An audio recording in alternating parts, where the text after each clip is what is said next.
नेरळपाडा हे गेट दिनांक 6 एप्रिलपासून बंद करण्याची सूचना मध्य रेल्वे अभियांत्रिकी विभागाने प्रसिद्ध केली होती। त्यामुळे या गेटाला पर्याय म्हणून आंबिवली आणि दामत हे 2 गेट आहेत। त्यातही दोन्ही रस्त्याचं काम सुरू आहे। अशातच जवळचा रस्ता म्हणून दामत गेटला प्राधान्य दिलं जातं। आज दिनांक 6 एप्रिल रोजी शाळेच्या गाड्यांसह सर्व वाहतूक ही दामत गेटातून वळवली। मात्र त्याचा परिणाम हा उलटा झालाय। या गेटातील रस्ता हा अरुंद आहे। दोन मोठ्या गाड्या येथून जात नसल्याने 11:15 वाजण्याच्या सुमारास या गेटामध्ये मोठ्या प्रमाणात वाहतूक कोंडी झाली। गेटामध्ये एका बाजूला शाळेची बस तर दुसऱ्या बाजूला एक पिकअप टेम्पो हे अडकून पडले। त्यामुळे वाहतूक तर खोळंबलीच, सोबत रेल्वे विभागाला देखील या वाहतूक कोंडीचा मोठा फटका बसलाय। गेट न बंद झाल्यामुळे 11:35ची नेरळवरून सुटणारी मुंबई लोकल तर डाऊन मार्गावरती एक मालगाडी या देखील अडकून पडल्या। याशिवाय शाळेच्या परीक्षा सुरू असल्याने शाळेत परीक्षेसाठी निघालेले विद्यार्थी यांना देखील शाळेत पोचायला उशीर झालाय।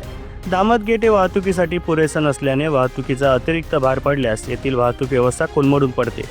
त्यामुळे नेरळपाडा येथील वाहतुकीचा प्रश्न लक्षात घेता प्रस्तावित उड्डाणपूल रेल्वेने लवकरात लवकर करणं गरजेचं आहे। अन्यथा वाहतुकीची अडचण रेल्वेसह नागरिकांसाठी मोठी डोकेदुखी ठरणार आहे।